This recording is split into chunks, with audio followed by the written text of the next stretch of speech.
Assalamualaikum warahmatullahi wabarakatuh. Perkenalkan, nama saya Ainun Mardian Nurha, mahasiswa jurusan Akuntansi UIN Alauddin Makassar dengan NIM 90000118086. Baiklah, pada video kali ini saya akan menjelaskan dua materi. Yang pertama, materi pertemuan 9 yaitu melindungi sistem informasi. Yang kedua, materi pertemuan 11 yaitu e-commerce. Oke, yang pertama saya akan menjelaskan materi melindungi sistem informasi.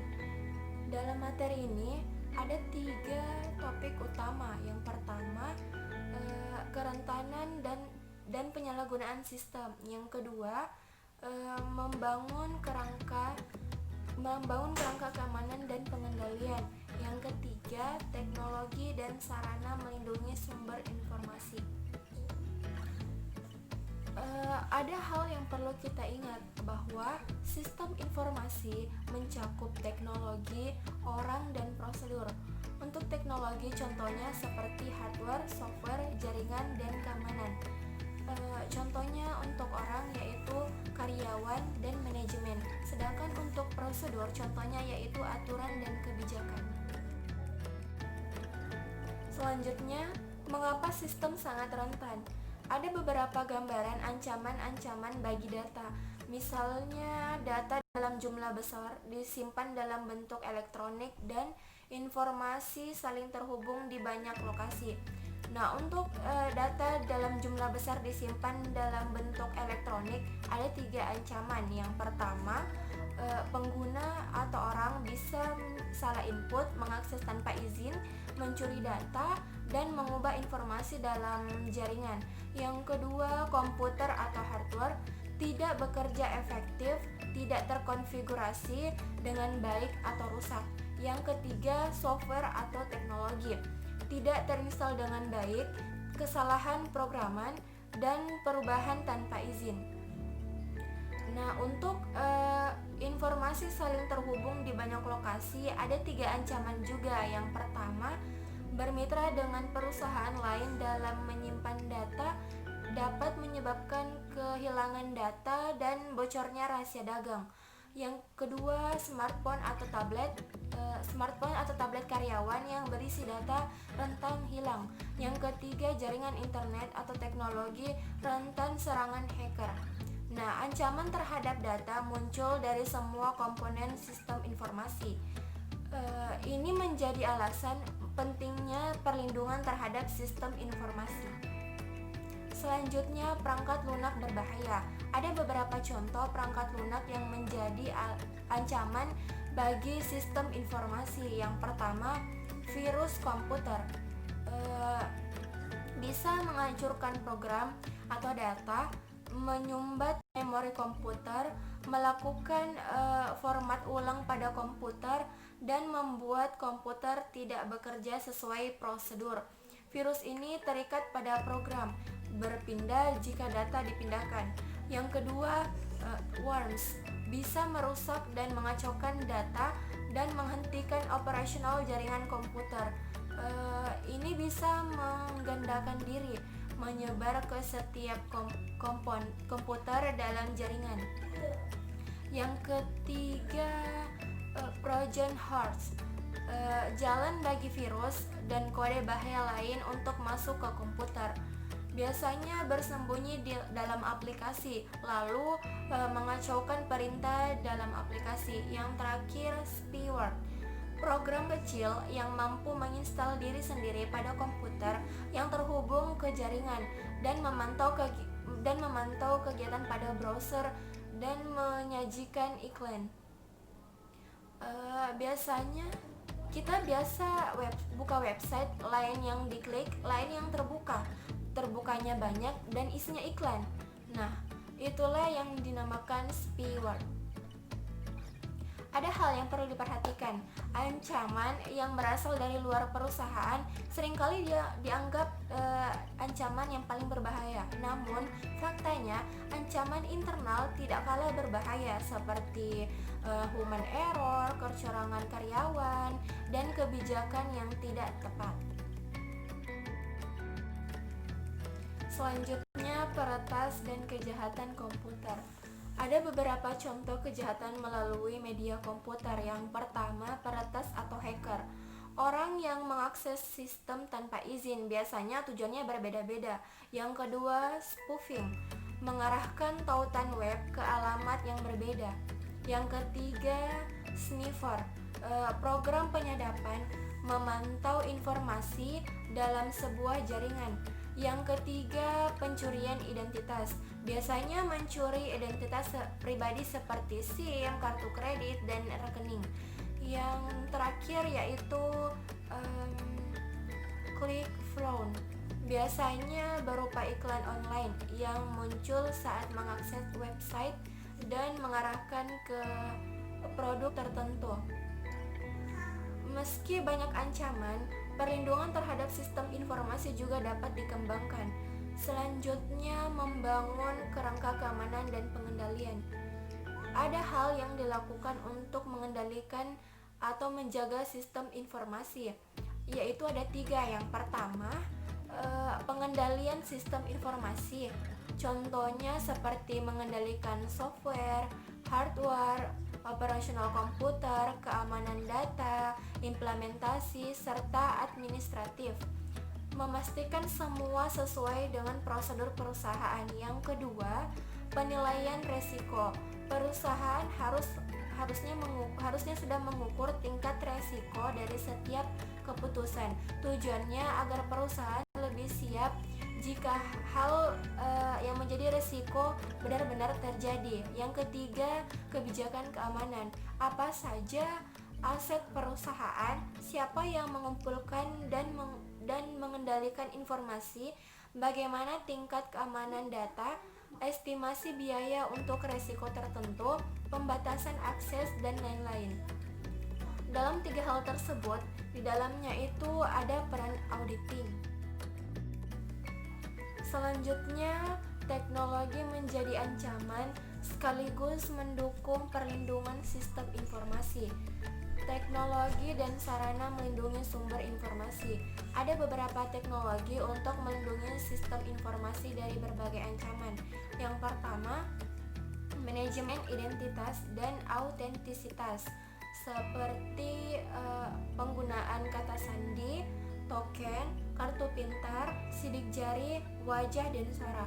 Yang kedua, firewall, seperti mengidentifikasi nama, alamat, IP, aplikasi, dan karakteristik lain sebelum mengizinkan pengguna masuk ke sistem. Mencegah pengguna tidak berwenang mengakses jaringan. Yang ketiga, sistem deteksi gangguan, alat pemonitor yang ditempatkan pada titik-titik terentan penyusup, menyalakan alarm jika ada yang mencurigakan.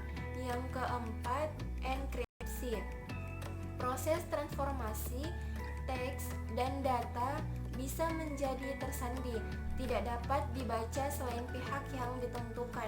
Contohnya seperti jika akses web tertulis HTTPS, artinya website terenkripsi. Yang terakhir, isu keamanan cloud computing, di mana penyedia jasa menyimpan data, apakah ada enkripsi, bagaimana perlindungan jika ada ancaman, bagaimana pemulihan data, dan sertifikasi keamanan dan audit eksternal. Semua harus diperjelas dalam kontrak. Materi yang kedua yaitu e-commerce, pasar digital, barang digital. E-commerce mungkin bukan hal asing lagi di telinga kita, tapi seberapa banyak yang kita tahu tentang e-commerce?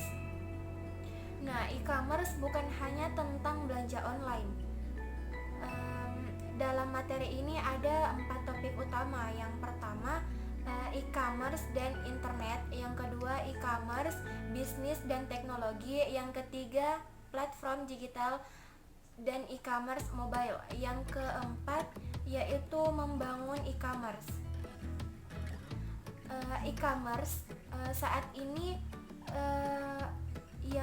yang dikenal secara umum di mana e-commerce seringkali dikaitkan dengan istilah belanja online, merujuk pada aktivitas membeli barang lewat internet. Sedangkan definisi formal, di mana transaksi komersial atau melibatkan pertukaran nilai secara digital terjadi dalam jaringan internet antara organisasi dan individual. Selanjutnya, alasan e-commerce berbeda. Ada beberapa alasan mengapa e-commerce berbeda. Yang pertama, ada di mana-mana. Yang kedua, jangkauan global. Yang ketiga, standar universal. Yang keempat, kaya manfaat.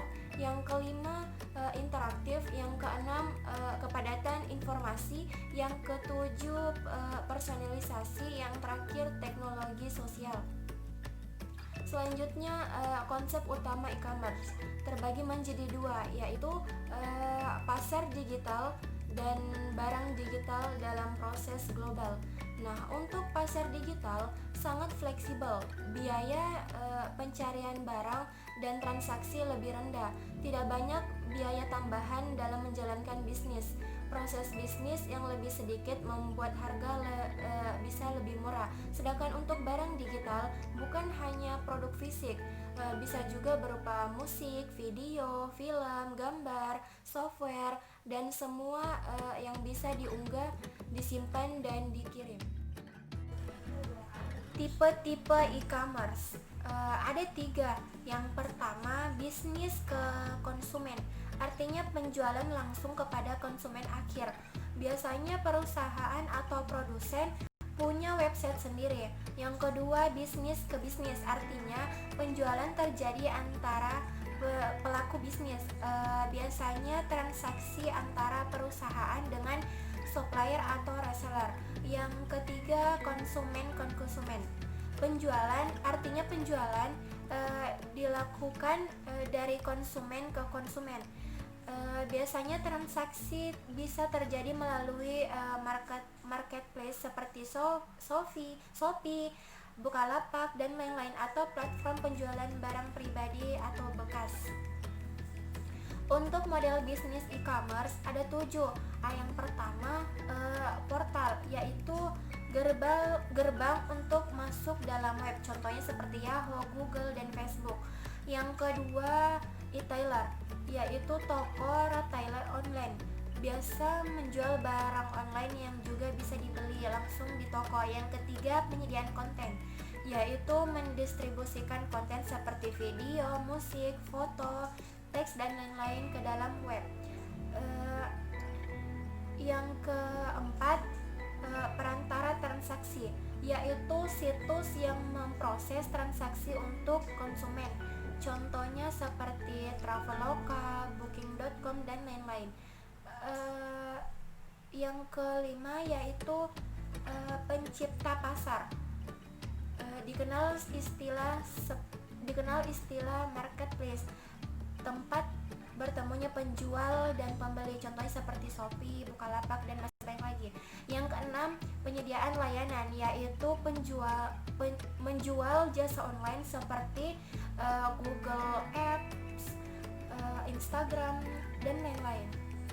Selanjutnya, penyediaan komunitas, yaitu menciptakan lingkungan digital di mana orang-orang dengan ketertarikan sama bisa berkumpul. Contohnya seperti Facebook, Twitter, dan medsos lainnya. Model pendapatan e-commerce ada beberapa model, yaitu dari pendapatan iklan, pendapatan penjualan, pendapatan pelanggan, pendapatan free, pendapatan biaya transaksi, dan pendapatan afiliasi. Nah, untuk platform digital mobile dan e-commerce mobile dibagi menjadi 2. Yang pertama, aplikasi dan layanan berbasis lokasi, meliputi layanan geososial, yaitu memberitahu lokasi orang tertentu. Geoperiklanan, yaitu memberitahu lokasi toko, restoran, dan bisnis lainnya yang dekat. Geoinformasi, yaitu memberitahu informasi tertentu dari hal-hal di sekitar. Yang kedua yaitu layanan perdagangan mobile lain. Aplikasi-aplikasi yang memungkinkan konsumen mengakses informasi produk dari smartphone sendiri. Biasanya website penjualan online dibuat juga versi aplikasi yang dapat diunduh di HP. Membangun e-commerce. Apa yang perlu dipertimbangkan jika ingin membangun e-commerce, platform e-commerce?